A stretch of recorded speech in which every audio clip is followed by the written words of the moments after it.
A man, a war, a trick, a mic, a podcast.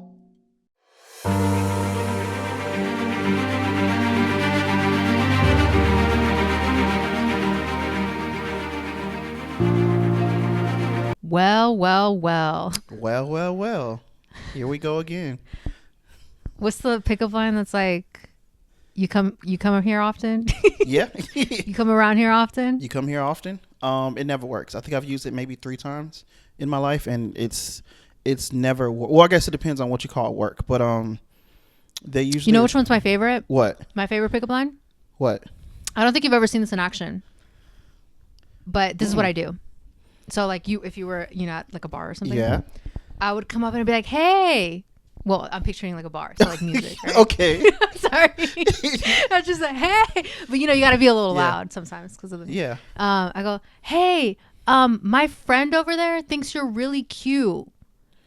Why? And then you're not playing into this at all, but then you would like. Oh, I didn't realize I was supposed to. Oh, yeah. Who's your friend? Yeah, you'd be like, you would look in the direction, right? Yeah. And as soon as you start to look, I bolt for the direction I just pointed at. You're and lying. Then I stand over there and go. You're lying. You've never done that. You're lying. There's no way. No, but it would be so cute. Oh, that would be so cute. Oh, I actually want to borrow that. You know what the problem is? I think too many people would be like you were just now, where they'd just be like, huh? Yeah. Just stare back at me. What? Well, okay, to be fair, it's because we're sitting in chairs on like that's true. watching each other. It's not the same as like if I was at a bar, I think it would work. One of these days. If any of y'all ever see me out at a bar, try that on me and see if it works. I'm pretty sure it'll get my attention for sure. Give it a shot. Okay. I dare you. I think my go-to's. I don't think I have a go-to pickup line. That'd be a little weird. Do you have a go-to pickup line? Not really a go-to pickup line, but it's more of a like I usually like to talk. If I go up meet a girl at a bar, I like to ask her like what she's drinking, and then kind of talk to her about that. Like what do you like? What are you drinking? You know what I mean? What about this? You ready? Yeah. Hey. Hey.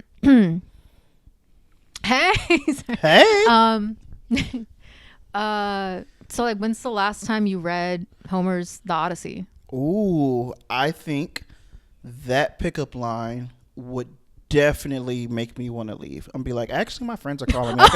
I gotta go. But not because it's bad, but because I would probably be too embarrassed to admit that I have never read it. Now, that's not me literally. That's me if I was random scummy guy at the bar. The whole thing. Yeah. No, I've read it. Okay. Yeah. But anyways. The whole thing? No, of course not the whole thing. But like, okay. The important fun parts that we talk about in English class. I'm curious. Okay. So for a little bit of background here, I was a teacher. I was teaching. I'm still cashing in those checks, but I don't think I'll be teaching this upcoming school year. Beside the point, I did and have taught the Odyssey to high schoolers. Mm-hmm. How did that go? It is way too long of a text to try and teach the whole thing, especially, Texas curriculum, we live in Texas, no longer requires that children read novels, let alone epic poems. Like it just is too much. Okay. Kids do not have the attention span. They can't read that much in one go. So we would read sections of it. Yeah. And I'm trying to remember now. So we do read about the sirens. I feel like we read about the Cyclops, mm-hmm. the sirens, and there's a third one that I'm blanking on now. But the Cyclops is like the heavy hitter. Like the kids like it. Yeah, you can always go and pull visuals. And now there's another movie that you could potentially pull visuals from for my English baddies out there, my English teachers. We are talking about Christopher Nolan's The Odyssey this week. Yes, let's do it. My name is Dominic. My name is Jessica. And this long-winded intro is leading us up to our podcast. It's a podcast called Us Versus the Movies.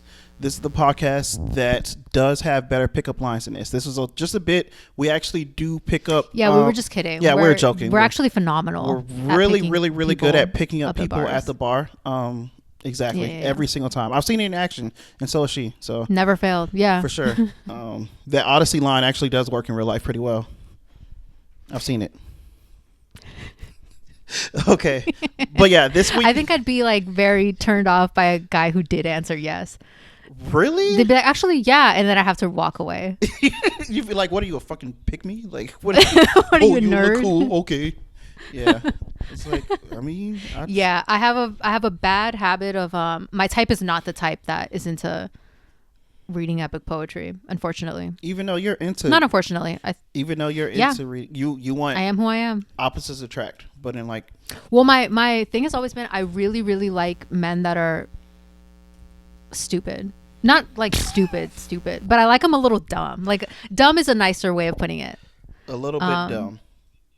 A little bit dumb. Would you say you're into suitors who are a little bit dumb but kind of a little bit conniving at the same time? Like, you think you would have been into? Absolutely. Yeah, Absolutely. Yeah, for sure. But yes. Yeah, I would have. I mean, it's crazy to be like spoilers ahead, but also this book is. Yeah, for sure. I mean, that is. We can but get into I would it. It's not okay. have held it down the way Penelope did. You would have folded immediately. Unfortunately, I would have immediately. As soon as fucking Edward Cullen showed up, you would have been like, "Yes, I'm here for it. Bite me." That little fuck ass haircut. Absolutely. Yeah, no, he definitely was he was an interesting part of the movie, but it was great. But no, we're gonna get into the movie this week. We're doing the Odyssey. Just off the back, I'm gonna say it. We're probably, at least I'm probably gonna be gushing a lot about this movie the whole time. Just a heads up, because I loved it, fell in love with it. I'm gonna go see it again. As of the day after this recording, it's gonna be I just love that movie. It's great. At some point this week, I will be seeing this movie in 4DX because holy shit, I've gotten a bunch of warnings from people on TikTok saying like, please do not watch this in 4DX. It's awful. They will like waterboard you in your seat. Like the fucking Cyclops comes out and beats you up if you're in the front row. I've heard some really awful things about the 4DX experience. So naturally, I have to go see it now. Tom Holland's just in your face. He's just like. But what's he's gonna do? Because it was not very impressive. Don't do Tom like that. What the fuck is Tom Holland gonna do? He's gonna be like, ugh. Honestly, 4DX, what I would look most forward to is Matt Damon and those biceps. Yeah, he's gonna squeeze your head with them. Yeah, for sure. What a lovely way to go. Yeah, no, I wouldn't mind it. I think I've seen one movie ever in 4DX. Movie was pretty fun. I saw the Mario Galaxy movie. Fun movie. It was a good time. I had a better time seeing it in just regular standard definition the second time I saw it. First time I saw it in 4DX, I kind of wanted to puke. Is it the shaking? It was the shaking. It felt like I was a roller coaster. I was moving back and forth and shaking all around, and it was in like, I don't know if you've seen that movie or not, but it's one of those movies made for kids, so that means like they anticipate kids, and when I say kids, I mean like little kids, right? They anticipate little kids have very, very short attention span, and so they're like, all right, cool, we're doing a new thing, we're moving somewhere else every 2 minutes, let's roll. We're not sitting in any place longer than 90 seconds, let's do it. And every 90 seconds they're either flying, jumping, running, driving, like doing something. And so there was no breaks. There was not a single break in the movie where I got to like catch my breath. It was always like the whole fucking time, and I was just like, please save me from this. Well, I'm hopeful for a similar experience with the Odyssey in 4DX. I think it'll be less often, but it'll be for a lot longer of a time. This movie was a little long, for sure. Oh yeah. Well, the few moments. Well, yeah. We'll get into it, but anyways, yes. But yeah, this week I'm gonna say it last time for sure. We're doing. This has just been a really fun intro. Not gonna lie, so I'm just kind of leaning into it, but. This week we are doing the Odyssey for sure. Make sure you like, subscribe on Us Versus the Movies on YouTube, and follow us on Spotify. You ready to get into it, Jessica? Absolutely. All right, let's do it.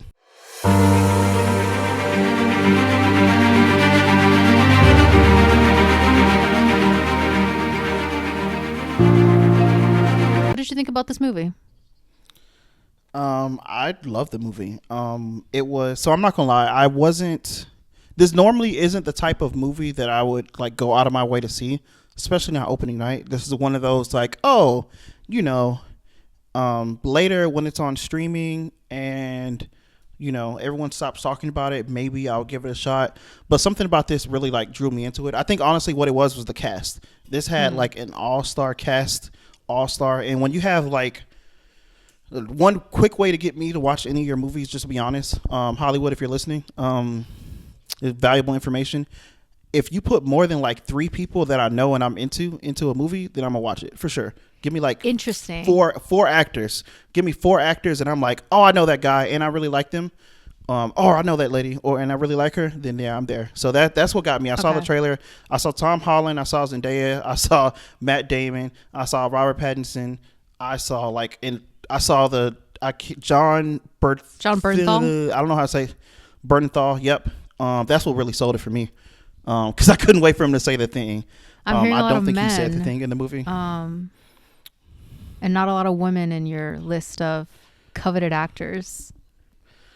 I don't know what you're trying to say, but there definitely were. It's interesting. It's interesting that the cast brought you to this, because I think for me, so I do respect everybody on this cast. There was not a weak link in this entire lineup. Yes. Sometimes if it was any other director, I would see this as maybe a negative thing. I would see this as like, are they leaning on the characters, knowing that maybe the script isn't there? Yes.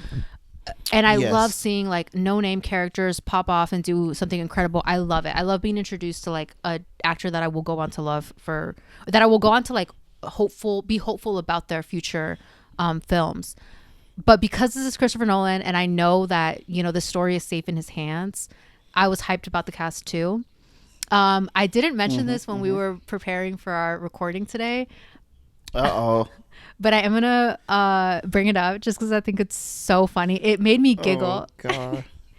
Before we watched this movie and we talked about the Odyssey and we talked about this cast, you asked if I knew who Tom Holland was playing, because you were worried as a huge Tom Holland fan that he wouldn't be in much of the movie. You were like, is he Odysseus? That was a question that you asked. It came out of your mouth. Is Tom Holland Odysseus? And I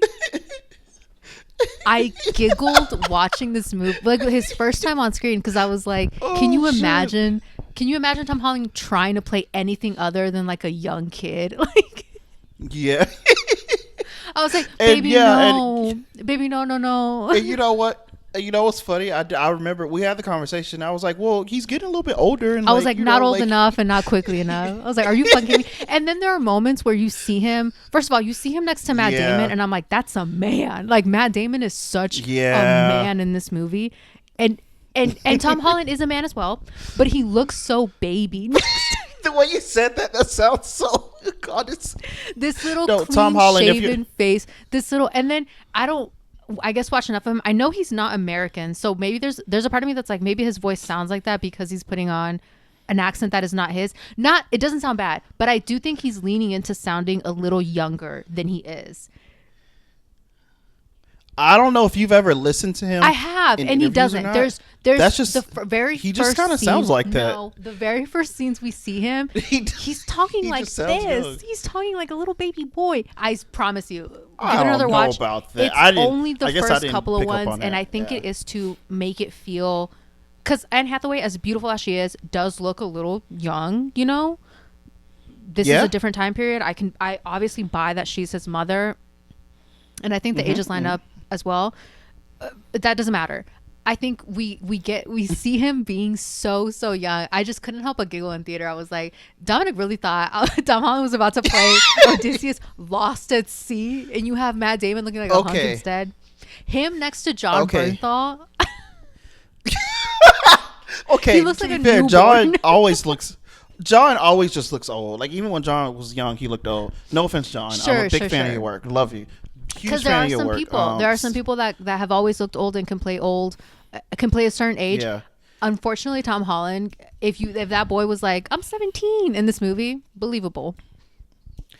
You're gonna eat those words in like 45 years when they remake this again, and they cast Tom Holland as Odysseus. Sorry. He'll actually be an old man. In how many years? Like 45 years. Are you saying 45? Or 4 to 5? Yeah, so 45. So So like you agree 45. that as he stands, that boy needs at least another 4 No, he could do it. decades.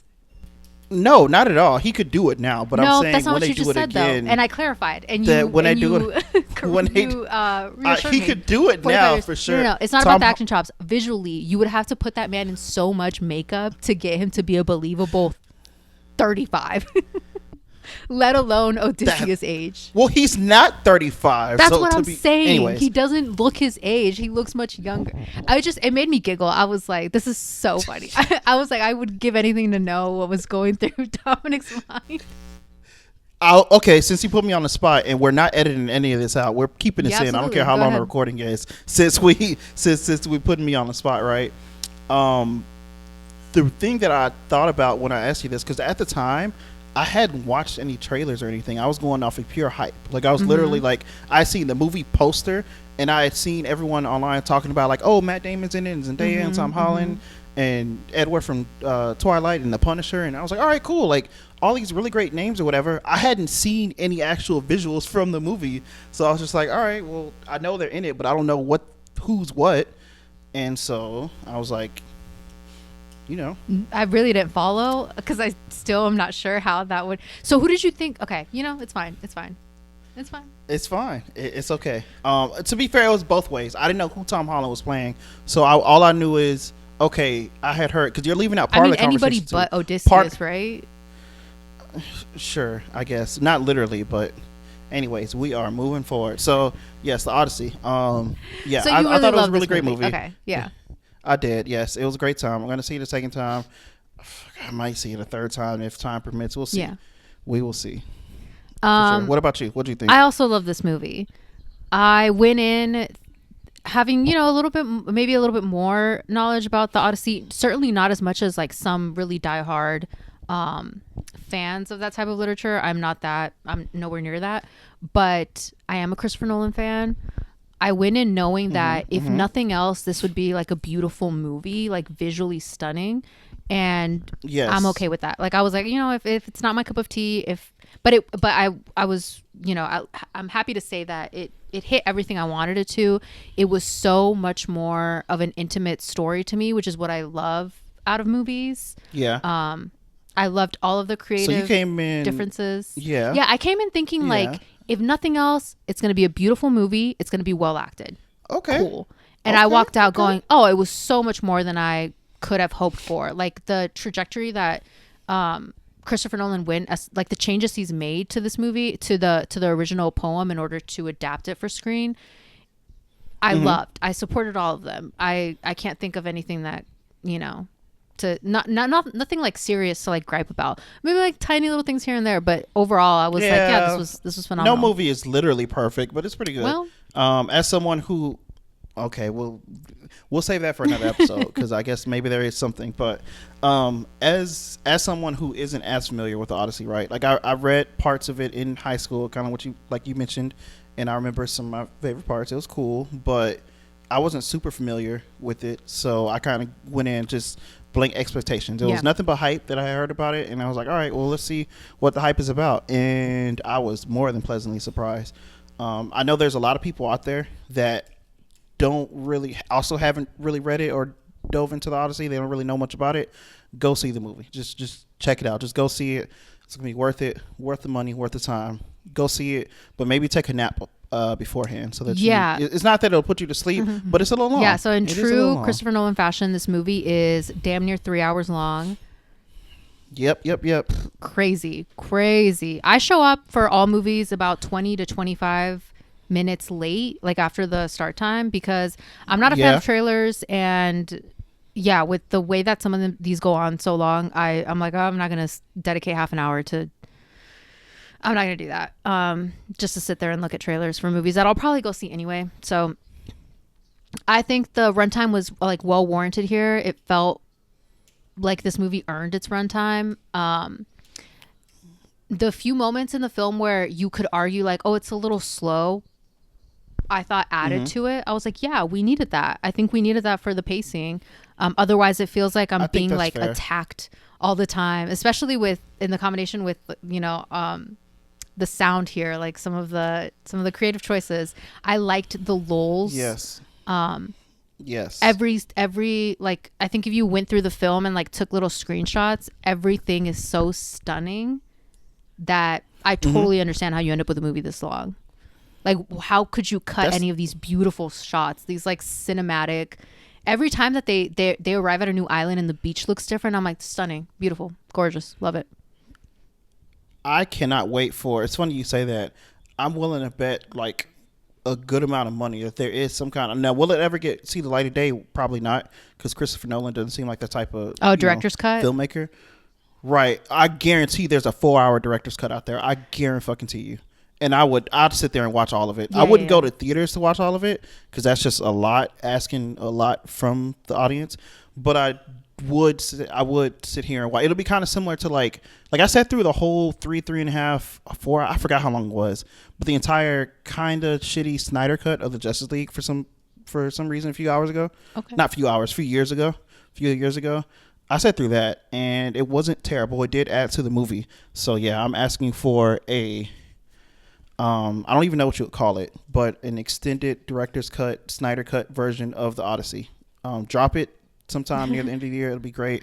We'll all watch it and we'll talk about it. We'll be like, why wasn't this here before? It's because you can't make a movie 4 hours in the theaters. But I mean, that being said, yeah, yeah, oh, yeah. go No, on. yeah.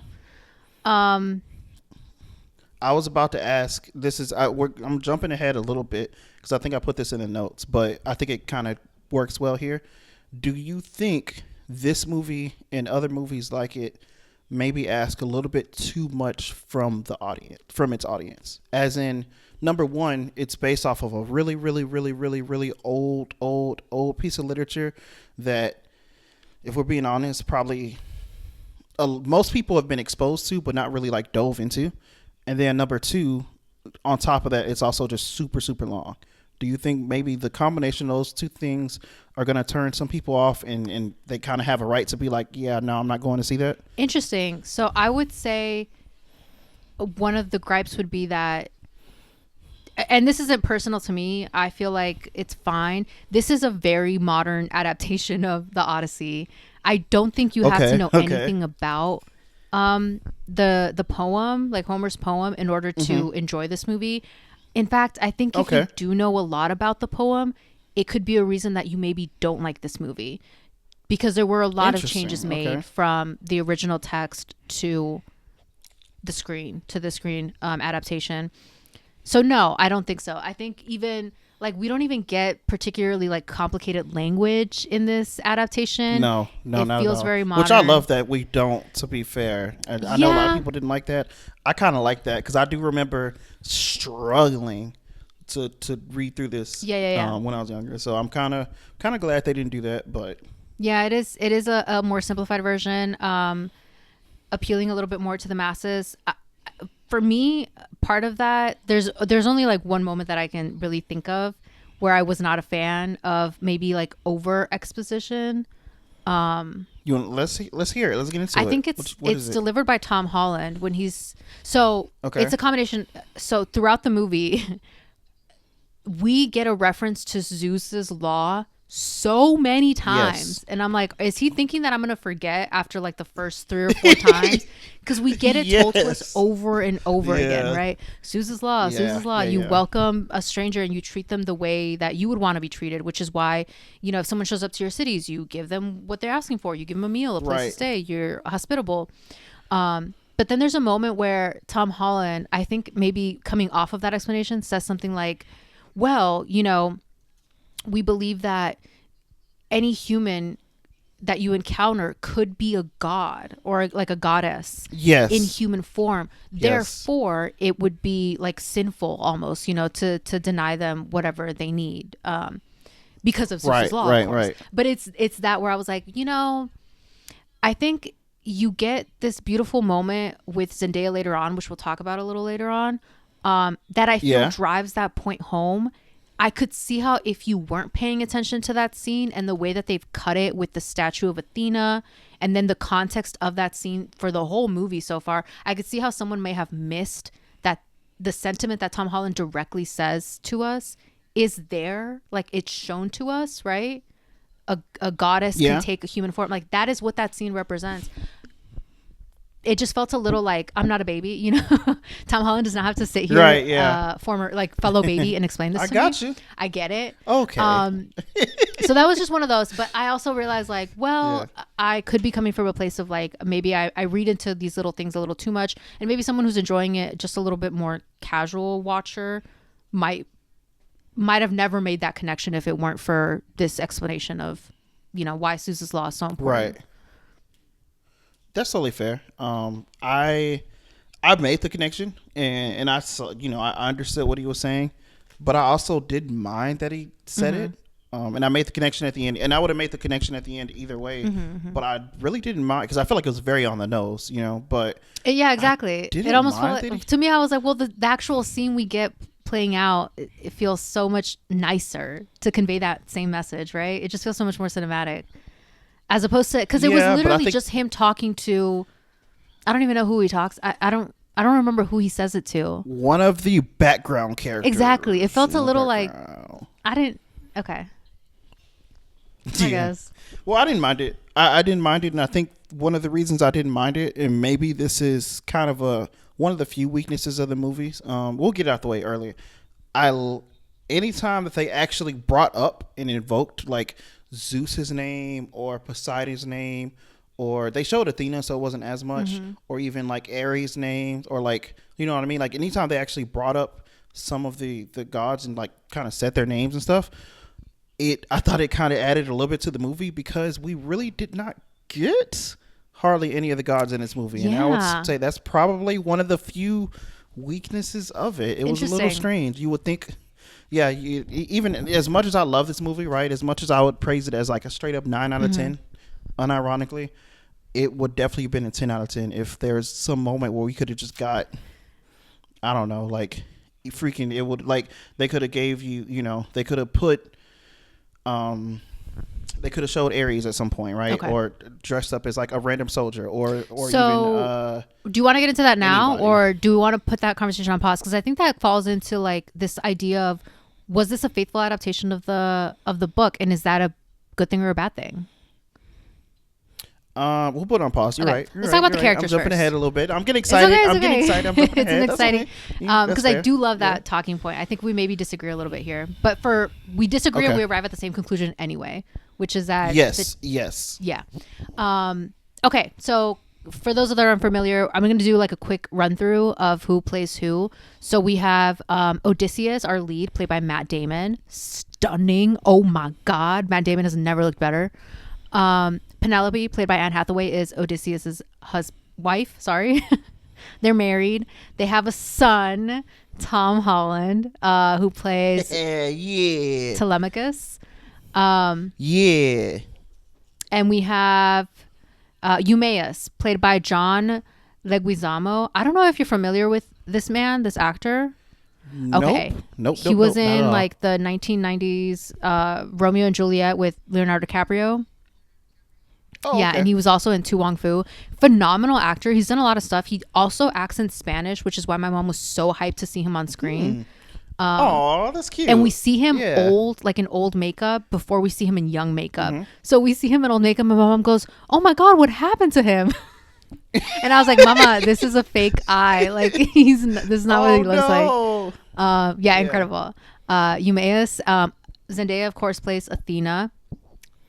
Yes. We need to talk about that because that was You want to go ahead and jump into it Love now, all or the you want to casting just choices. finish listing the characters? only a few more notable ones because we do have a lot of characters, Okay. but we have Robert Yeah, there's a Pattinson lot, playing Antinous and Elliot Page playing Sinon. I think Elliot Page had like a beautiful monologue in this movie. So although like did. It was short great. screen time, incredible. John Berthal is Yeah. our Menelaus, and Yeah. Eurylochus Let me tell you by something. Himesh Patel, who I'm a huge fan of. Okay. Lupita Nyong'o she plays twins. She plays Helen of Troy, and I have such a hard time pronouncing the second name. I'm so sorry, Lupita. I think it's Clytemnestra, maybe. Sounds about. I'm not gonna Yeah. give it a better go. That was one of the few acting choices that surprised me. The choice. That's the wrong term. I didn't. So I again, I didn't really watch any trailer. I watched maybe a second of the trailer before I went to go see it because I didn't really want to, because I knew the story of the Odyssey and I didn't really want to know too many specifics about what anything looked like. I just want to be shocked. I did not know she was in this movie until I saw her here, and I was like, "Oh shit! Yeah, okay, the face cool. that launched 1,000 Let's ships. do it." Yeah, hell Charlize yeah, let's Theron do is it. Calypso, and Samantha Morton is Cersei.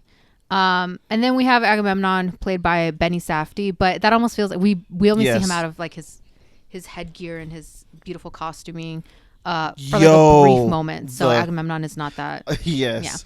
Yeah. But that's he's not that important, but he has an important moment. Yes. Yeah. Okay. Yeah. So I'm gonna ask you something, and I know it's gonna be hard because right, I know you really like this movie. Was there a singular scene out of this whole movie that stands out to you as like the scene? The scene. So not my favorite scene, but the scene, as in like it could be your favorite. I think it made the movie. Do you have a favorite this scene? is tough.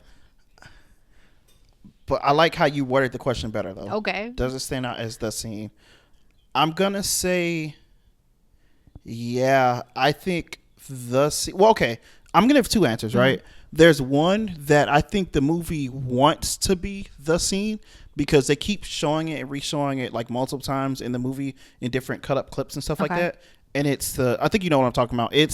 They show Odysseus, his men, and the entire army kind of like, I guess you could say, breaking down the walls of Troy and like, running and rampaging and tearing up. It's after the Trojan horse. So it's just kind of showing, it's not their victory lap, but it's them really just running through everything, right? Like winning basically, but you see Odysseus kind of like there, and like there's moments he looks tired in that moment. He looks like he's kind of zoning out, and he's like, he can't believe what he's seeing. Like there's a lot of really interesting character moments in those little sorts of flashbacks that we get, and they show it over and over and over. I think that could be, I wouldn't be surprised if a lot of people, and if Christopher Nolan himself is like, yeah, that's my favorite scene for sure. Okay. But me personally, if you're asking me, I love the Death Beach Island, whatever. I thought, number one, it was literally beautiful, right? Like I guess it looks like a black sand beach, but I think the idea was it was supposed to be like ashes and stuff, right? But it looked like this. They're Odysseus and what's left of his men are there on a black sand beach essentially, and there's a bunch of like kind of zombies like rise out of the ground. But you see a lot of them are wearing they're wearing, the funny headgear and soldier outfits, the same ones that his men are wearing.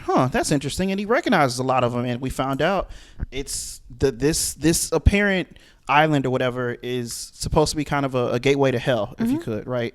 And it's a gateway to Hades, a gateway to, I forgot what they say. I don't know if they say hell or Hades. I don't remember. I think Hades. They kind of say both. They say Hades, yeah. I guess, but yeah, it's a gateway to the underworld essentially, and a lot of Odysseus's men that he's made. So I guess a little bit of context, right?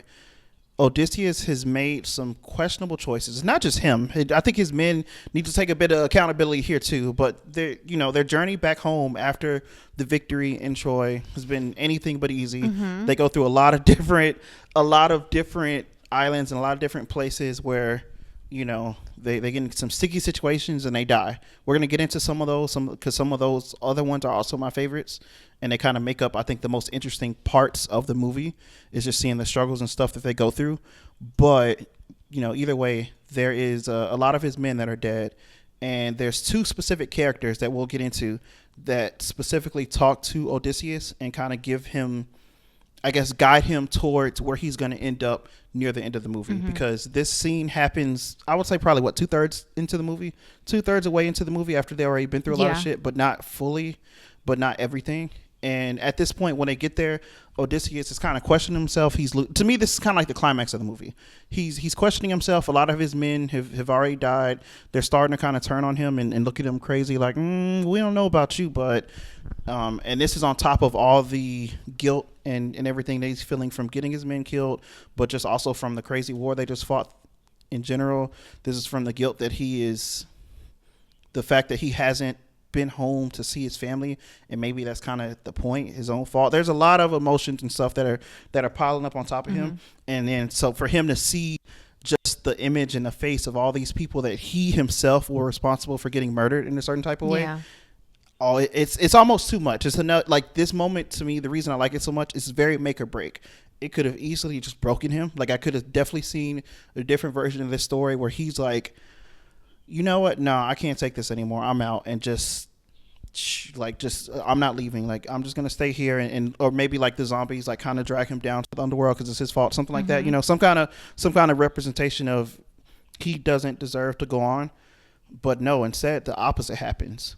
His men essentially tell him that he cannot. All his men are going to make it, and he's actually going to be the only one who survives from here on out in the story. And that's, of course, the last thing he wants to hear, because Odysseus thinks of himself as a good leader, and I do too. I think he cares a lot about his men and all that. But yeah, that's the last thing he wants to hear, and there's a lot of moments in this movie where there's, I guess you could say, divine intervention that tells him, hey, you know, this is what's going to happen. And he's tries to defy it, like honestly trying to defy the gods, you could say. So anyway, this scene just encapsulates all that, everything that came before it in the movie perfectly, and everything that comes afterwards. I think we can get into the actual characters we see here. Like I mentioned before, there's two specific ones that are perfect. I think we should do Agamemnon. I said that wrong, but I think we could do him first because I think he didn't have a big part in the movie up until here, but I do think it's Agamemnon is basically like the overall general, or I guess you could say that the king. I don't really know what you call him, but he's like the king of kings. The king of kings. Yes, exactly. And he's there with them during the War of Troy. They keep showing him and kind of his visual throughout the movie in different moments. We don't ever see his face. We just see him as this big, tall, imposing, you know, man in this really cool black armor that looks almost like a shadowy face and like a red, you know, we're going to put the picture on screen. Yeah. Otherwise it looks silly. Cool, but like, it looks like a spine almost at the back. Yeah, cool. It is so bad. Y'all have probably seen it on the movie poster. Like if you've seen certain movie posters of it, that's you've seen exactly what he looks like. Yes, so it looks so cool. But the movie kind of like plays off like honest. Even though they kept showing him, it felt like before this, I was like, why do they keep showing this unimportant character who doesn't say or do anything? And then we finally get to kind of see him. We get to see his face here. He's here dead, and Odysseus is like, yo. Yeah, my lord, what are you doing here? Like, what's up? Like, how did you end up here? And he tells his story. It is crazy. Yeah, this is a big change from Homer's the Odyssey, because Agamemnon is kind of a loser in the poem. He is not an impressive character. No, he's like a spineless. Like he does not fight with his men. He is not. This was a huge change, like a massive change. He is not supposed to be someone that you find impressive in the poem at all. Do you think that that maybe they tried to play on that a little bit here? Because to be fair, when we do see him, we don't ever see him swing a sword or actually like fight or do much. I was gonna say, so like by the time the reason his character, in my opinion, in this movie looks so impressive is straight costuming and design. Because if you put him in any other like armor, like strip that little helmet off of him, right? He shows up, doesn't do much for the war, and then goes home and gets murdered by his wife. Yes, so that's the part that that's it. Yeah, he's not an impressive. He's not an impressive character, I guess. Like you know, character wise, but he looks cool as shit. Yeah, he does. Yeah. But yeah, but like you alluded to, it's pretty great. He tells Odysseus basically like, you're gonna get home, but be careful when you do. Don't end up like me. I think I thought that was something really, like not all homecomings are something. I don't remember the exact line, but it's actually really perfect sound of like he caught that perfectly, literally perfectly. And I was like, oh, interesting. Yeah. And then the other really good character that we see here, and it's another one that I guess I didn't really see coming, because it's another character they showed briefly here and there in a couple flashbacks, but we finally get a real like look at them and why they're important. Sinon, played by Elliot Page. Sinon, yep. Played by Elliot Page. Yeah, that kid. Yeah, exactly. That kid. Because he has a lot more to say to Odysseus, a lot more. Yeah, Yeah. this is one of those things where I think a big change that Christopher Nolan decided to make with Odysseus is that the Odyssey does not disguise or like it's not subtle at all about Odysseus's character. Like from reading the Odyssey that he is conniving, he's manipulative, he's a liar. I didn't mention this. He also is like fucking like he's out there having sex with everybody. Oh, Odysseus. Yes. That I do know. Yeah. Yes, from So the I movie. think I mean, from the book. In order for this adaptation, the actual Odysseus had to change drastically. There's still signs of him there. Yes. Like there are still elements that make him For true sure. to his character, but you had to focus on other things. And one of those things that I think changed a lot was how almost like manipulative without a care he is. And for me, we see very little of that in this adaptation except for the character of Sinon. I think without like you needed him to sort of ground Odysseus like, oh yeah, he has made terrible choices. He does have a reason to believe that the gods are against him and that he will not have a pleasant homecoming because he has been a terrible person. And yes, he can be painted and sung about, right? As this hero who won the war and was so smart, like his war strategic mind. But at the end of the day, like you desecrated one of the rules of warfare, right? Like you've offended the gods in order to do that. And you broke Zeus's law. And you've also betrayed your men who've placed all of their faith and trust in you. And Sinon represented that. So this monologue broke my heart because we get it cut. Like we've seen Sinon as a little boy along with Antinous, who is Robert Pattinson's character as a little boy. And we see that Odysseus made the call to have Sinon come with him, right? His army that he gathered at Ithaca was gathered by, I think they call it like, not raffle, like lottery. Eligible men and boys, because he was a boy, just show up and they pick like this little wooden stick. And Sinon and Antinous, I think, who is it that picks I think Antinous picks it up. Yes, and he gets to go. Something happens. But Odysseus makes the decision of like, well, you should stay and actually help your family with their farm. And instead I'll take Sinon. And so we assume that like, oh, he's looking out for them. And then we assume that carries on until when we see, Sinon grown up because they're fighting at the beaches of Troy for a decade. Yeah. And then we learn that he wasn't let in on the plan of the Trojan horse. Like no one told him. No. And so his death, he dies believing that he wasn't just a pawn, which is what he was. I mean, Odysseus tries to defend himself. He's like, you had to believe it. Like we couldn't tell you because you had to believe that this horse was a gift, right? We couldn't risk it. Right. But because if his face gave it away or he had to tell or whatever, there would have been. It was so. It was like, oh yeah, he's not a good person. For sure, and I'm glad you brought that up because I do think I actually liked Odysseus' character overall here in the movie. Mm-hmm. I kind of like. And you have to root for him. Right, you're supposed to, yeah. And I like that they kind of cleaned it up a little bit from how he was because I think a movie. I'm not sure how a movie about just a scumbag the entire way going on like the hero's journey would have really went over. It would have been a little bit like, okay, so what's what's crazy? Like, what do we? You know what I mean? I think, and this is a very personal thing. I love when movies aren't scared to give us like terrible leads, like leads that are just terrible people. I think about Fleabag all the time. That's a weird thing to reference, but like she is an awful person who's done awful things, and she has a trajectory where she redeems herself in a way, or she at least finds a way to like live with the things she's done and do right by the people that are left close to her.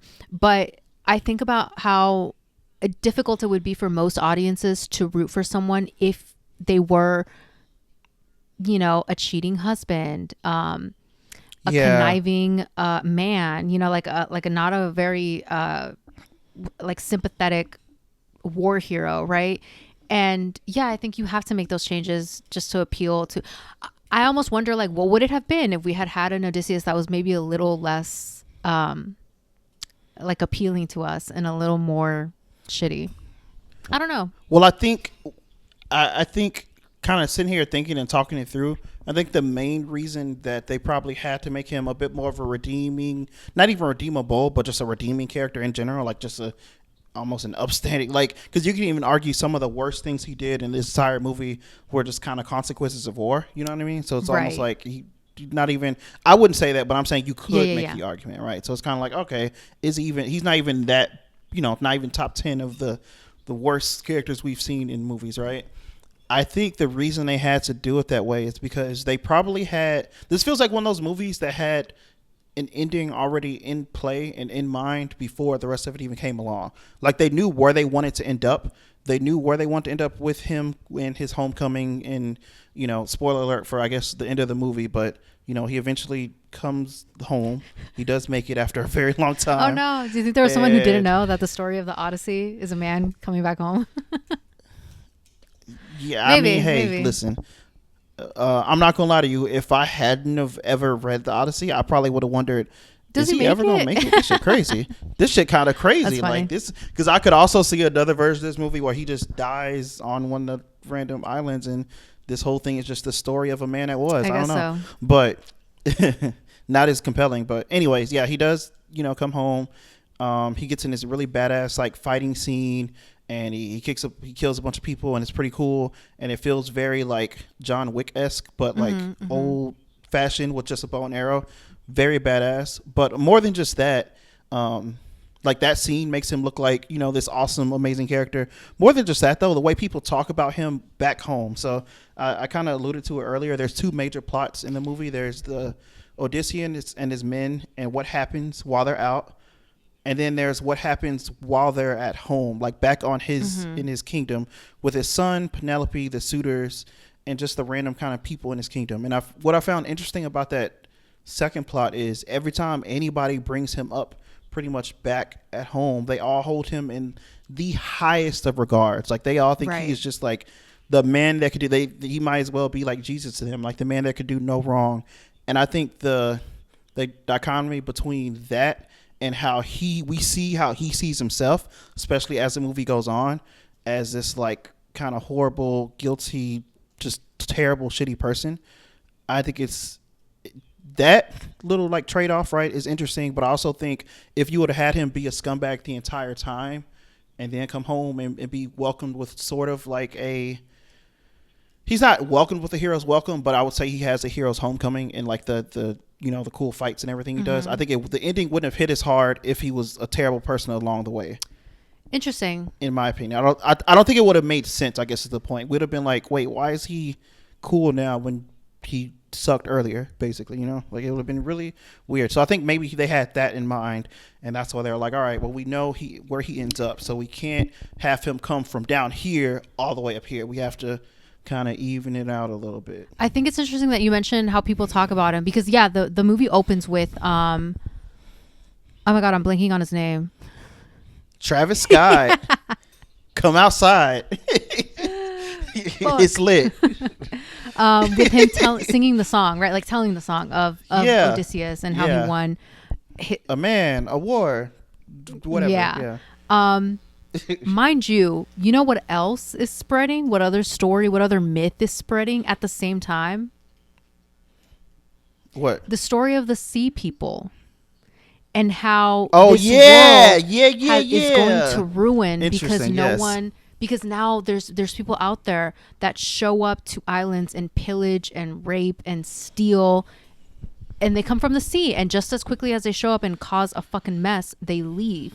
And this is and these people represent a fall of this society, this whatever world that has grown to like respect the gods and honor Zeus's law and be kind to one another. And who are they talking about when they talk about the sea people? They're talking about Odysseus. Because that is the reputation he has built this entire time that he's been trying to make his way back home. He has unknowingly also amassed this reputation. We just don't know that it's him, right? So I do think it's interesting to know, like, they sing about him like, oh my god, like he is like Jesus to them. Odysseus is and him. He also is their biggest fear come to life. Yeah. Yeah, it is. It is really. Crazy. It's strange, but I really do. I'm into it. Yeah, for sure. Did you have any other scene? I love Oh the yeah, Death yeah, yeah. Island though. Did you have any other scenes Um, that really stood out to you Death that are Island your was great. favorites? I want to talk about Cersei's Island. Oh my Yeah, god. So that was so cool. different from the poem. They spent a lot more time in Okay. Cersei's Island. This was like a very quick in and Okay. out, but what they did with it, beautiful. So the men, I saw a TikTok maybe today or yesterday where someone was like, "Isn't it funny how every island they get to, they get their shit rocked." And they They leave, do. right? They lose a lot in They this have movie. to they They run him off the lose. island, every Yes. single island. Yes. But every time Yes. they encounter a new island, they're like, "Oh my god, that island looks great. Let's go over there." Yeah. Let's go check it out. Yeah. And surely nothing bad will happen here. Yeah. And by the time you get to Cersei's Island, the men are fed up. They're straight up like, they tell him like, "You better sit here while we go gather supplies." And I think he asks them like, "Is this a mutiny?" And they're like, "It depends on what you end up doing. Like, you either listen to us or." Which was right. Part Yeah. of that is fair, but I feel like part of that is not. But Yeah, I mean, at least the way they portrayed it in this movie. in the eyes of the at least men, the way they he portrayed it just in this decided like, we're not going to take the traditional route. I'm going to do my own thing. movie. Right. Yeah, very weird. But anyway, Cersei's a witch. This Yes. was really, I loved this portrayal of her powers, that she can turn people into animals. Yes. I looked this up. This entire sequence of her feeding the men, them like gorging themselves. Love that they got turned into pigs. I love it. Very Spirited Away, with the parents showing up and like eating all the fucking food that's Yeah. out. And yeah. The men all turn into pigs. But the way it's done, please go see this movie if you haven't. It's not like a little wand and boop and then a poof and now this is a where once was a man is Bippity boppity boo. it's not that. She Yeah. with her hands, almost like their heads are like putty, she massages. She's like going into their throats, pulling, pushing like their heads around, molding It's them into actually pigs. grotesque. It was Yeah, it's such grotesque. a beautiful way of depicting that. All practical effects. Yes. Yeah. Incredible. Christopher Nolan's known for practical effects. Yes. Incredible, I'm yeah. glad you talked about. I'm glad you described that scene like that because I think maybe you got a different feeling from it watching it than me. I was like, oh, this is gross. This is actually fucking Yeah, gross. it was gross. And there was a part of me though and- that looking back at that with so not in the moment, but when Odysseus eventually realizes, he goes off hunting, promising his men to gather food for them while Right. they go do whatever the fuck they're gonna do. He shoots a deer, and when he approaches it, sees that it's a man. So he knows when he's approaching Cersei's like little hut, what's that what? there's Yep. somebody here that is responsible for turning humans into animals, or at least turning them so that we can perceive them as animals. But yes, so when he finally is there in her home, and he's having this conversation with her, and there's a part of him that like wants to eat the food, but he's like, no, I really shouldn't. And he's looking around, kind of piecing things together, because we know a trait of Odysseus, like very smart man. Yeah. She's explaining to him like, your men were eager to get in here and eat up everything I had. Like Yeah. if anything, that's a good point. revealed who they are. I didn't transform them, because then she tells him like, return to your disguises, and then they turn back into men. Right. That was real. But there's clever. also a Yes. part where she says something like, they would have hurt me. Something about That was okay. no, Yeah, go on. she's a woman, and the crow in a cage Yeah. was also a woman. So this idea of like, well, at one point there were maybe two women here who right. maybe did encounter men who showed up, took what they wanted. We don't know specifics, right? Like she doesn't tell us all that. Yeah. Yeah. And there's like a hurt to her that it just felt very like thinking back at that pig scene, I'm like, oh, maybe cathartic. Like if there was ever a moment where a man did come in, take what he wanted, and she had no way of defending herself, that hurt manifested into these powers where she can now mold them into something that can't hurt Right. her. Beautiful. That entire sequence was so good. Really, really good storytelling. And I think that was really really potent analysis of like the breakdown of that scene. This was one of the. I want to use this scene kind of as a transition point. This is just a random thought of mine while I was watching it, but I was like, oh, I could definitely see a version of this that is just a straight up horror movie almost. Like there's a lot of shit that is real weird, real creepy, not necessarily scary, like it's gonna like jump out and scare you, but there's a lot of real weird shit in this movie. And I love it. I love all of it. And I think the fact that it's practical effects makes it even scarier. I think there's one scene that really low key got me. I was in my heart was racing a little bit. There's one scene that got me. I bet you probably know what it is. I don't think I told you earlier, but there was one scene where I was like, ooh, I was a little nervous in here. It's the scene. Okay, so I'll set the scene though. One of the earliest, I guess, moments that we see, right, of Odysseus' men and out after the war on their way home, they make their way to this island and they see a bunch of sheep. They see a bunch of sheep. Oh. And yeah, I was there's no way it's this scene. But yeah. No, they see one sheep 1st and then they follow it. Their men is like, right, they follow it because Odysseus is like, hey, where there's one sheep, there's multiple, and he wasn't wrong. Sure. So they follow a bunch bright of observation. Yeah. Yeah, he wasn't wrong. It's because I know a lot of people will see this and be like, Odysseus got him into some shit again. And it's like, well, but you saw where he was coming from. His logic was sound. It's just, he didn't know what happened. Yeah. Anyways, they follow the sheep and they find the sheep is there by a shepherd. But the shepherd isn't just like a guy in a robe and a cane. No, the shepherd is a fucking cyclops. Yeah. It's a giant freaking fucking cyclops. Creepiest shit in the movie by far. I loved this cyclops.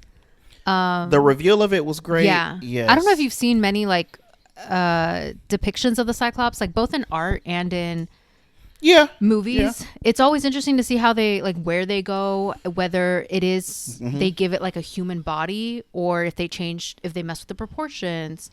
Whether they interpret the cyclops as having one eye as I've seen it where like clearly like a human's playing them, so they kind of like cover the eye. The one eye goes on the forehead. I think I've even seen like one eye center where the two eyes would be. I loved that the cyclops looked like similar to Circe's like more like massaging of the skulls of the features. This cyclops looks like someone took a face and just kind of tilted it ever so slightly. Because you can see the nose in line with the eye, where the second eye, where our face is, would theoretically like no longer be able to fit almost on that face. Just beautiful. I was like, this is a fantastic. Whoever came up with this, I'd have to look into it. Like whoever did that they were cooking. It was really good. Yeah, no, it was very very good. Really impressive. But the whole reveal and the whole like time they're there with the Cyclops, I'm like on the edge of my seat. Like even though I know like okay they're not all gonna die, I'm sitting there nervous like every time anything happens because I'm like I'm a little bit scared myself because I'm like this shit is creepy as hell. And there's a but this is also one of the examples of one of the few not great parts of the movie. One of the few things I didn't love, and we did talk about this. As much as I love this movie, 9 out of 10 for sure. I feel like the sound mixing on it was not the best. Just being honest. At first I was like, maybe it's just my theater, whatever, right? I saw it in IMAX. I was up kind of close to the speakers, so I was like, oh, maybe I'm too close to speakers. I don't know. But there was a point where one of their plans is to basically poke the Cyclops in the eye or shoot him or whatever. I think it's when they poke him with a fire, like a stick on fire, poke him in the eye. He like yelps and he says something, but the music is so loud in this. I missed it. I couldn't hear what he said. I'm not joking. Okay. I could not hear what he said. I think maybe I just heard him kind of like yelp because it was very clear the theater I was in. I must. Yeah, I'm gonna see it again and then I'll be able to kind of tell. But like, yeah, I was sitting there and all I heard was the music and like kind of some yelling and stuff and him kind of yelping. But I didn't actually hear what he said. Because you hear when the men then say, like, he talks? Okay. Yes, I heard that. Yeah, exactly. You know what it could have been? But if they didn't say that... Yeah, it could have been that you were too close to the speaker, but also he talks, like, the register is very low. So his talking Okay. doesn't sound like clear. Like it sounds like very low and like I don't know how to describe it. Like almost like a gravel to it. Right. So I could maybe see how that got lost. But still, an amazing scene, Mm-hmm. and like him yelling sounded like horrified. Yeah. Like it made my skin crawl a little bit. I was like, what the like? Why does he sound like that? I don't know. And then I think the scene and so big changes here in this scene from the movie. Sorry, from Omer's poem, The Odyssey. Yeah. There's a lot that gets left Yeah. out. Yeah. Like the fact that they do talk to the Cyclops while they're there. It's also left out that because they shortened it, right? This is one of those scenes where, and I've seen complaints about this online, where people are like, "Oh, this scene could have been, so much better. The source material it's a much longer scene," but they show up, Okay. and they eat a bunch of the food. In the movie, they kind of just see that he's making cheese, and one of them tastes it and is like, "That's pretty good." No, like in the text, It's really good. they drink his wine, they eat some food that he had there, they eat his cheese. Okay. And then when the Cyclops shows up, they try bargaining with it. Like they try talking to it. And then when they do blind it with this thing that they've sharpened at one end, Yeah. Odysseus tells the Cyclops that his name is Nobody. And this is one of those things where like maybe lost in translation, maybe the original text didn't, because it feels a little weird to be like, what the fuck do you mean your name is Nobody? Like, but the point is he blinds them, and then when they escape, he's shouting, the Cyclops is shouting, who has a name, and I'm already forgetting it. Polyphemus, I think is his name. Polyphemus, yeah, something like that. He says something, he shouts out, like he's shouting, and other Cyclopses on this island say like, what's wrong? What happened? And he's like, I'm hurt. I'm butchering the response, but they ask, her, like, who hurt you? And his response is, nobody hurt me. And it's this very clever thing of like, oh, he was thinking that far ahead, Odysseus, right? Like, I'm not going to give my name when I introduce myself. And that was left out, obviously. That's really smart. Yeah. But what was left in? The fact that he shoots back at him. Which isn't exactly, I think, which was funny. In the text, as he's leaving, as they make it onto the boat, he shouts back like, and tell them that Odysseus did this. Odysseus of Ithaca took down a Cyclops because he's so prideful. Yeah. And in the movie, it just translates into, as they're leaving, he like shoots a bow, an arrow. Right. Like, he shoots a little arrow at him. And his men are like, what the fuck, yeah, his man? men are like, what is wrong with you? Like, we were out. We could have, whatever. Yeah. But I think that's really important, though. Even though it sounds like it's a lot more impactful in the poem, in Homer's poem, it's still pretty impactful here, because I would argue before they got to this island was probably the last time things went even a little bit well for them. Right. Even a little bit okay. Like shit just hit the fan from here on out for Odysseus and his men. First off, a bunch of them get eaten by the Cyclops here. Yeah. Like a bunch of them just get eaten. So what like you missed, and I'm sure you've seen, if you know that you missed it. I've seen it afterwards. Yeah. Exactly. Yeah. The Cyclops' father is Poseidon. Which is crazy to me, because I guess I had forgotten that or didn't realize that. I was like, so that is wild. It made me so sad in theaters. I know some people were like, well, he's a monster and he killed some of Odysseus's men. Yeah. Sure. Sometimes I'm like, well, in this world, right? If I'm in this, I guess some compassion here, right? Like, this is a creature, a being who was herding his sheep, makes it back to his home, finds these things, these people, right, in his home, has a little snack. Because he's not, like, what... I don't know. It felt a little bizarre to be like, whoa. Because then his wailing, and in his wailing, that the shouting, the screaming that you're hearing from him, he's calling on his dad. He's like, Poseidon. He's like, Father, Poseidon, they've blinded me. Avenge me. And it broke my heart. Like, even thinking about it now, I'm like, he's so gentle with his It's a sheep. little Like, sad. when he's letting them out and he has his hands just out just to feel for Yeah. their wool. Like, it Well, just made me very, like, I don't know. I was like, yeah, Odysseus is the bad guy here. Like, please do not. Because what Zeus law? He was like, oh, they'll share with us whoever's in this cave in the text, you know. Right. Yeah, for sure. And yeah, it's that was a powerful moment, just because from here on out, as if the waters weren't dangerous enough, Poseidon makes it like pretty bad. Like those are some of my other favorite just kind of filler scenes. It'll just be them on the boat at any random moment, and people are just like. Yeah. Like just getting whaled by water and rain and thunderstorms and shit, and they're just like trying not to fly off the boat. It genuinely looks insane. Yeah, it looks like there was one in particular where I think it's right as they're leaving. I'm not sure where it was cut in actually, but there was one where I was in theaters and like it's a thunderstorm, but it's at night, so it's completely dark. I think it's when he gets separated from his men and he ends up with Calypso. Yeah, but it was shot in a way where it's dark, so you're seeing them, and then you're seeing these bright flashes of light. And I was like struggling to keep my eyes open, and I just kept thinking, like, what if I had epilepsy? Like, is that a real? I think I know what you're talking about. Yeah, because there was so much. I think it was with the lightning, and it was just like every couple of seconds, and it was so startling. And I was trying to keep my eyes open, like I don't want to miss anything. I was thinking the same thing. I think it is I was where like, he gets dude, lost. I think it's the storm that like cuts him off of his men, and he just ends up on Calypso's island. The last time he sees him, basically. Yeah. And now I do think that was insane. Insane scene. Yeah. There's one other. Well, there's two other ones, but one of them I think isn't that impactful. They find some like giant.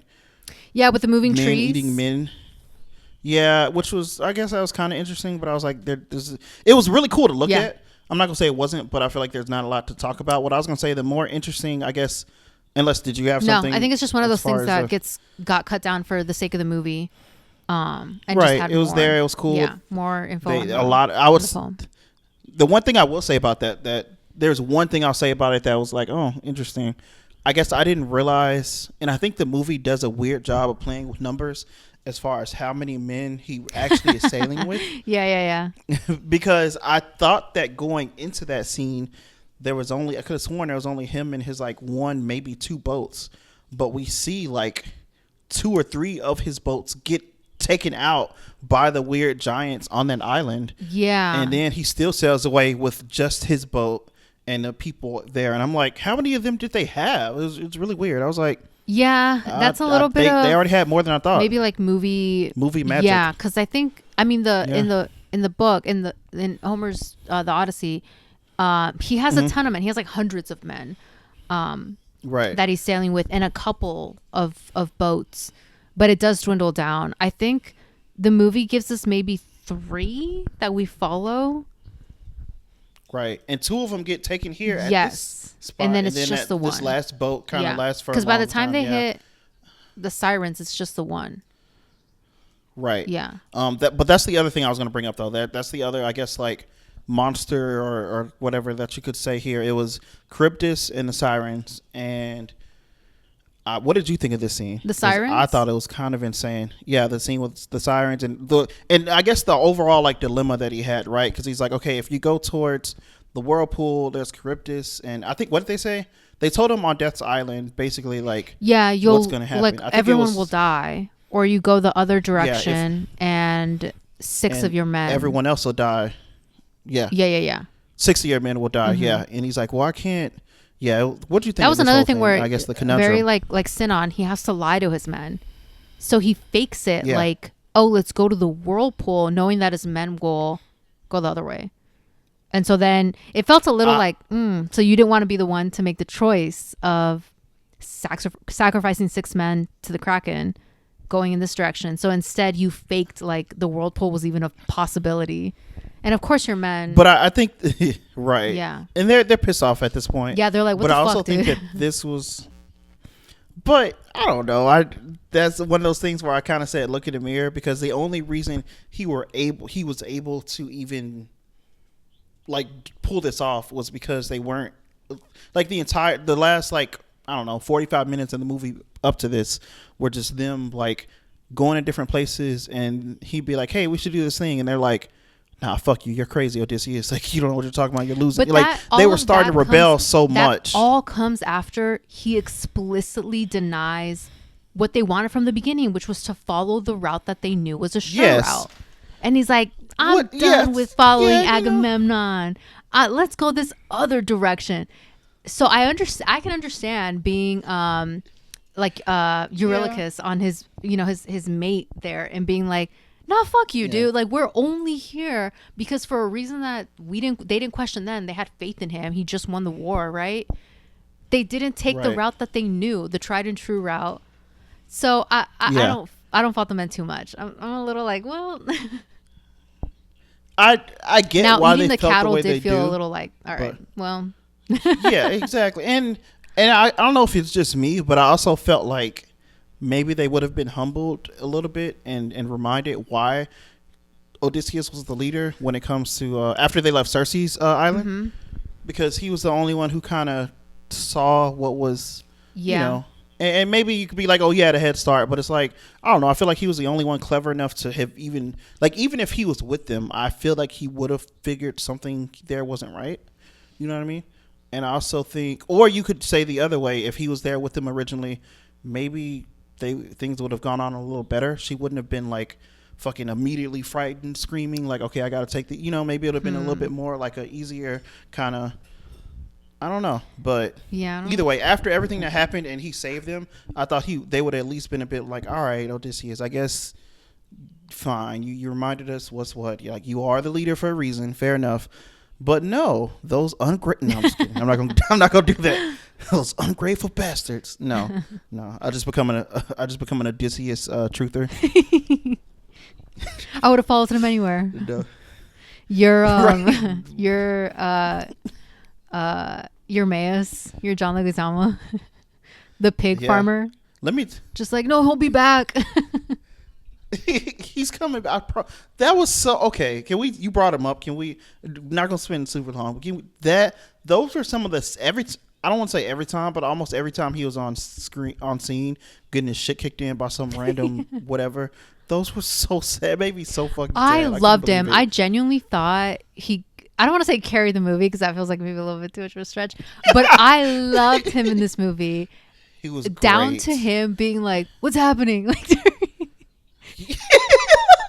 towards the end, like basically asking, like, "Did we win? Like, is Odysseus alive?" Aww. I loved him so much. Love that ugly little dog. Yeah, after fucking Crypto and Supergirl was like, I needed a dog to root for. I feel like as much as I love that movie, also Supergirl, I think the fact that they had a real dog here was and he served a purpose, like a genuine, like, I was like, oh my god, when at the very end when he's approaching and the dog recognizes him, and then that's the tail. That's how his son realizes, like, this is my daddy. He's home. Right. Yeah, beautiful. But yeah, I think that is overall though. That's all the like major scenes. I think we hit pretty much all of them. We didn't really talk much about the fight scene at the end. We talked about it a little bit earlier. It was cool. There's a lot of guys. Before that, what did you think about Calypso? Oh right, Calypso. So I was very confused by Calypso most of the movie. Okay. I thought her explanation at the end was interesting, and I can't rock with it. And I wasn't even like mad. I couldn't tell if we were supposed to like hate her or like love her or appreciate her or whatever, because we're seeing this from Odysseus' point of view. So I got the feeling that we're supposed to also be like, yeah, no, why would you keep him trapped here? But I didn't. I actually kind of liked it. I could see another version of this movie where she just doesn't let him go. You know what I mean? Yeah. Like, the only thing I couldn't figure out was like what she was, I guess, getting out of it. Like, what was her motive? Like, besides just, a husband? Like, other than that, like, what was the, you know what I mean? Like, I was waiting for, at first, when I first seen what was happening and I saw the lotus flower and I saw him kind of like whatever, I was like, oh, is she just doing this so she can kill him eventually? Is she going to eat him? Like, I was waiting for like the bad thing to happen. I couldn't really tell her motive. And then when I found out how kind of like, it was a little bit, I don't want to say pure, but it was kind of innocent. Like, she just, I guess, wanted somebody to hang out with. I was like, so, okay, I'm with one it. more big change from the from the Yeah. original poem, Calypso isn't a villain. Like Calypso's not a good person in the Okay. so the way it plays out, she uh, um Is this in a poem you're about to talk about? yeah, she rapes him. Oh. She is like every No, I day. did. This That did he is not a Oh my willing gosh. participant.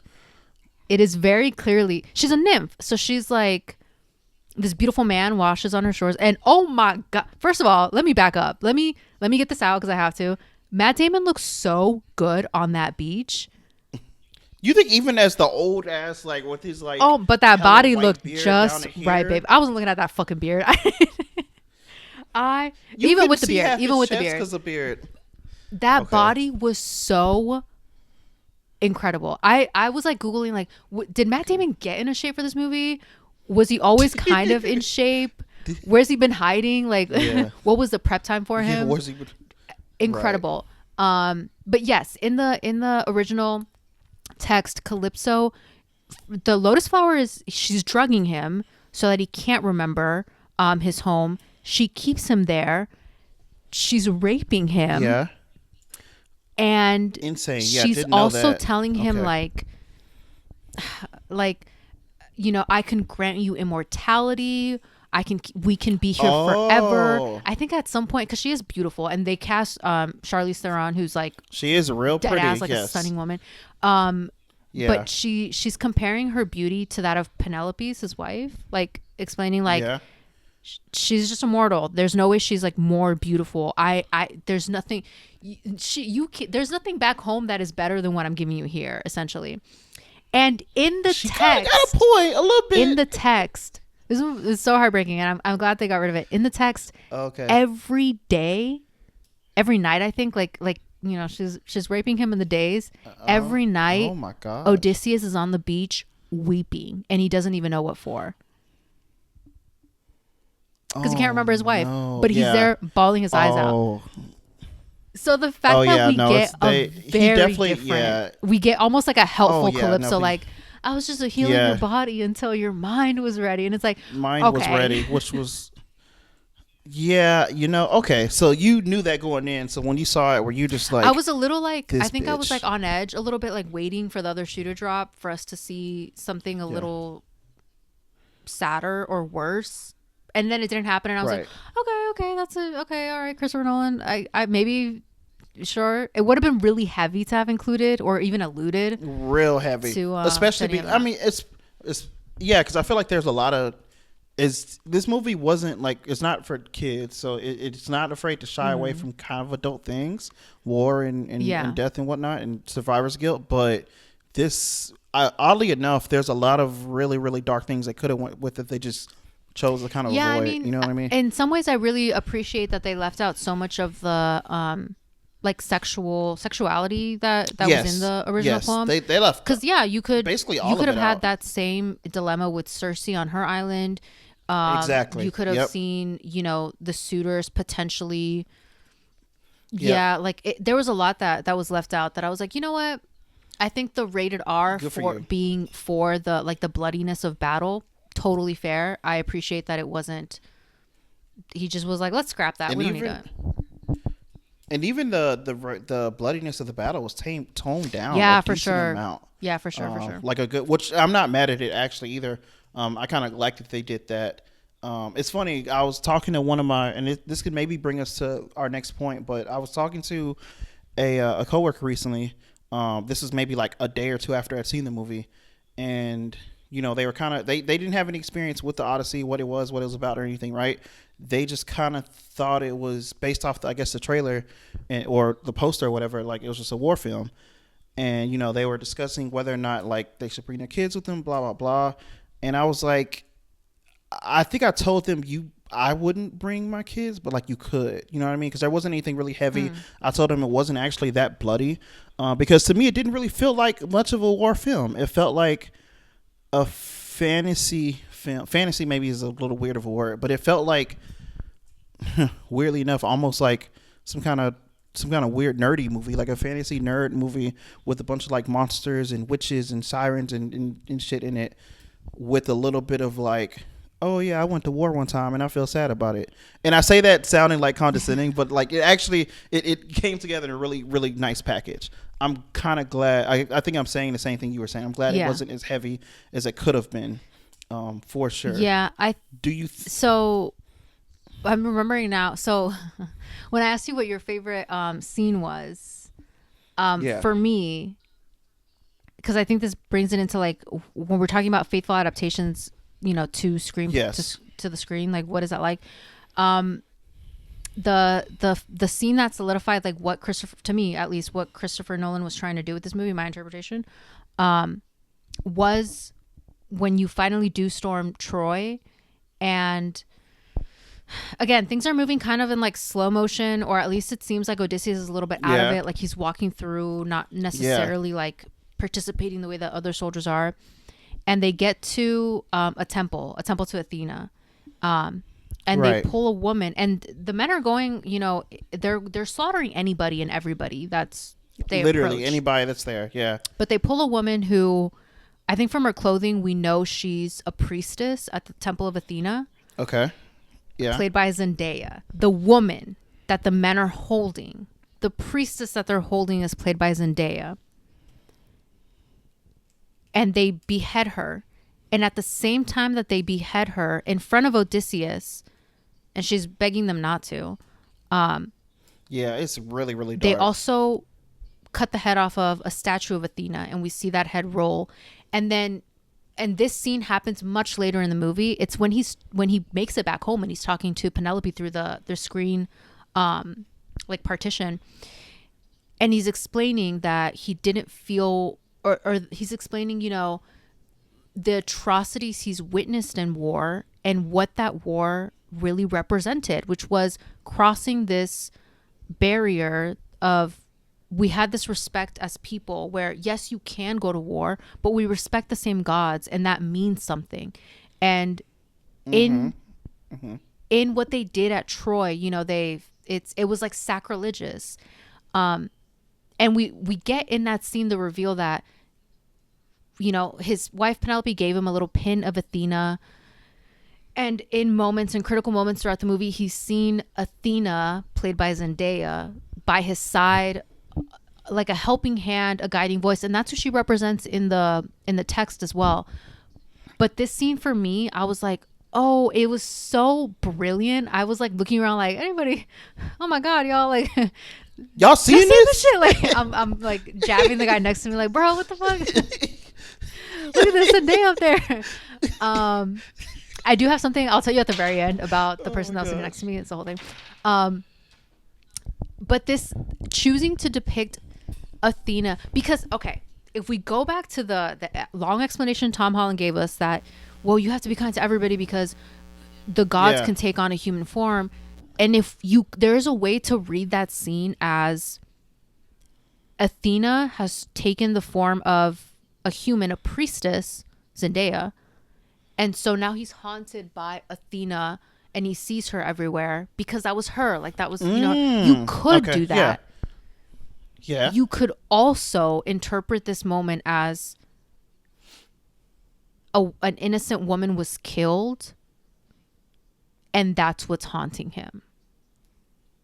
Definitely, yeah. And especially because love that. Yeah. This idea that like for sure the face, and if that's what she represents, Athena, like this sacrilegious moment, like I've gone back. I'm sorry, I've gone too far. I've gone somewhere where there's no going back, right?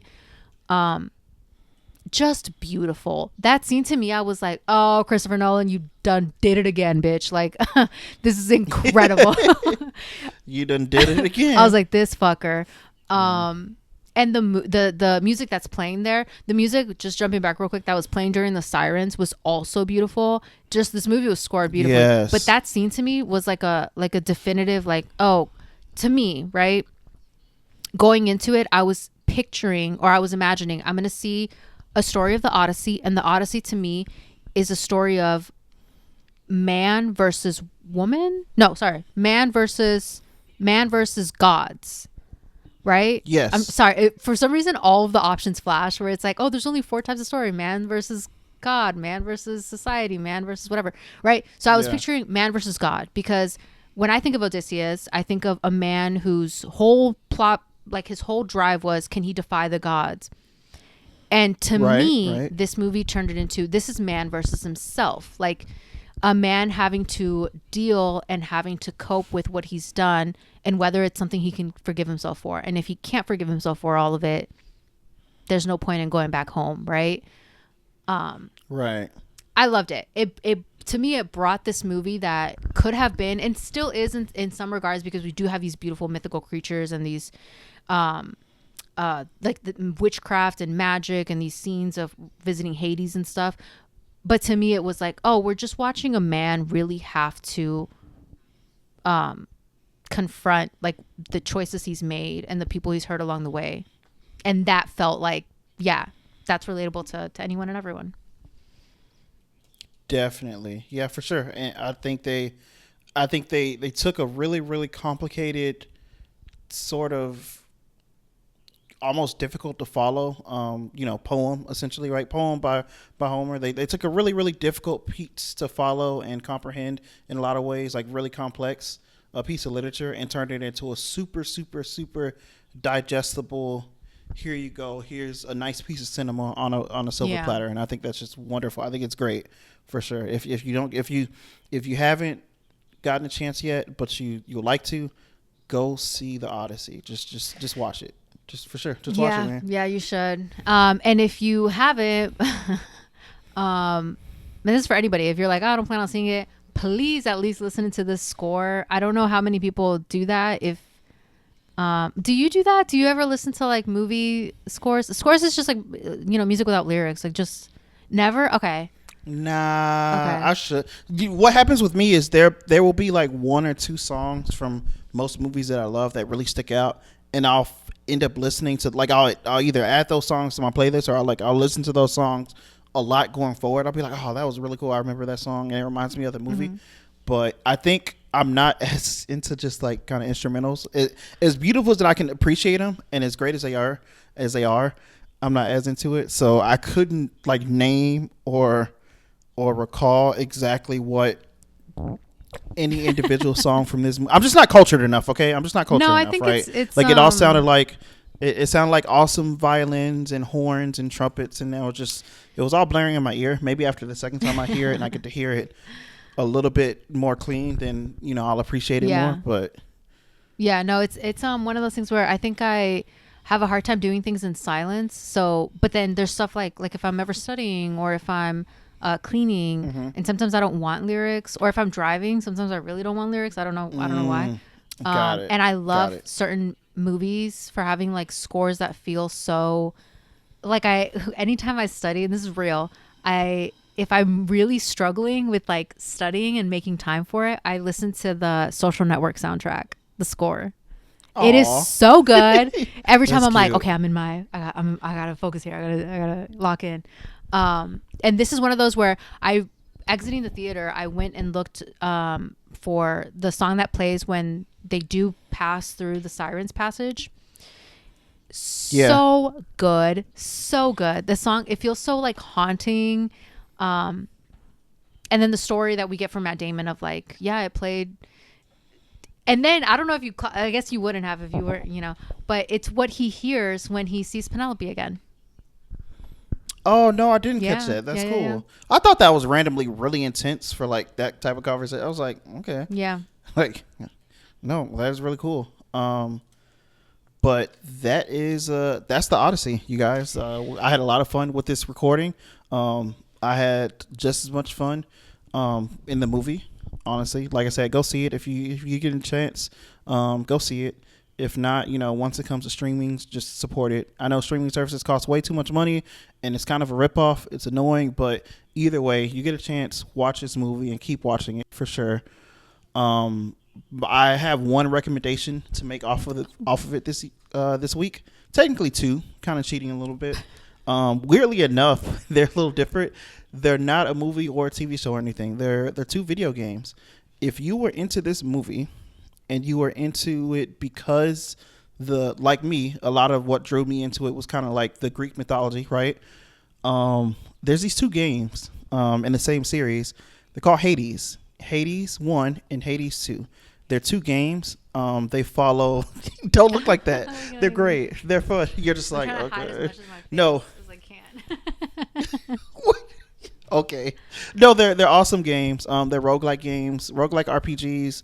The first one follows Zagreus, which is the son of Hades, as he tries to break out of the underworld, and you see a lot of really interesting gods and just mythical creatures from Greek mythology throughout it that both help and try and hurt you. The second game follows Melanoi, who is like a witch who also plays like the other child of Hades in the second one.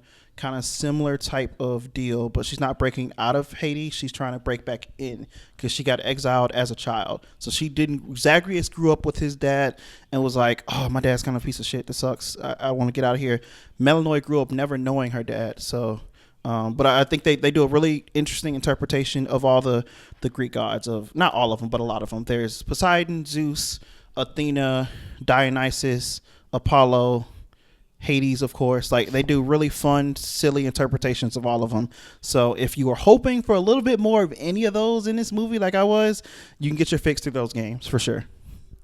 My recommendation would be, if you are one of those people like me, it's not like I give a whole lot of attention to the Oscars, but I do find them interesting. I like the conversations that kind of like stir up around Oscar season time. And I'm so excited to see how this score goes up against Dune 3's score. So my recommendation would be, if you have not seen Dune 1 and Dune 2, what a great time right now to see them leading up to Dune 3. Go check it out. Yeah, go check them out, because then you'll have this masterpiece, the Odyssey, and its score, which I would argue the score here was so impressive and such a big part of the movie, up against Dune 3's score, which is also, I'm sure Hans Zimmerman's going to knock it out of the park. But I'm just curious to see what that will look like and how it'll play come Oscar season. But yeah, that's me. For sure. Yeah, that'll be cool. Okay, but that was the Odyssey. Those are recommendations. Stay tuned for the last few minutes. We're going to give you a little sneak peek of what's coming next week. Otherwise, don't forget to like, rate, subscribe to us on YouTube, Us Versus the Movies, and follow us on Spotify, Us Versus the Movies. That's it.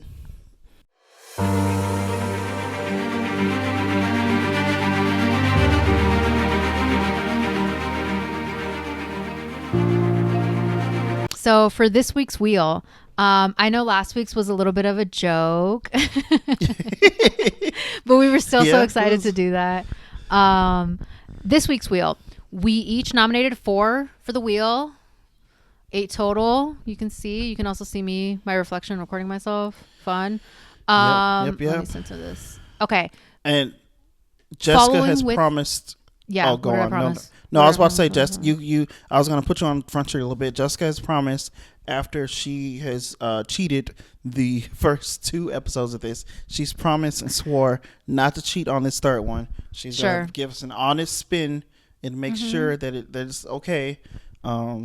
And we go from there, because I didn't want to point it out or anything, but I'm 0-2 on the wheel. I lost last week. The Tom that I picked did not win. And the first week, I didn't win either. And I'm not a sore loser or anything, but it's like, all right, if I lose 3 times in a row, that's kind of like, all right, now.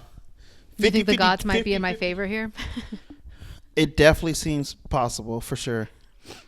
Okay, for this week's theme, or for next week's episode, we decided to continue on the theme of the Odyssey. So, up to our interpretation, because some of these picks are a little like, is that? But we decided, okay, what if our theme is our epic heroes, like heroes going on epic journeys, right? So following sort of the theme of the Odyssey. So I'm going to put my microphone down so Dominic can explain not explain, but just if you want to read out your 4.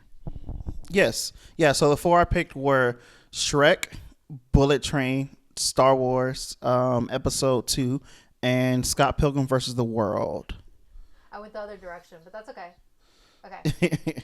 Oh, my bad. I was supposed to go as you did. Whoops. You're good. It's okay. You're good. I just kind of All right. My 4 picks. I can do this because it'll still be in frame. I have The Princess Bride, I Okay. have Pan's Labyrinth, Mad Okay. Max, and Spirited Away. Okay, Okay. Okay. you ready? Yeah, let's do it. All right, I'm gonna put my microphone down and spin this, and I'm gonna keep the base of this thing in frame so I won't be accused Mm-hmm. of any cheating. I'll put my Mm-hmm. hand out Okay. too. Ready? Okay. All right, let's go. Spin that wheel. Tick tick tick tick tick tick tick tick tick tick tick tick. And we got. I can't see from here. I cannot see. Bullet Train. Bullet Train. Let's go. Finally, the boy Bullet comes Train. home. Let's go. That was kind of a joke pick from both of us. Let's go. Yeah, I helped yeah, you yeah, pick yeah. Bullet Train. I was like, Oh, definitely, definitely, she did. that And is so I think funny. I think you were literally.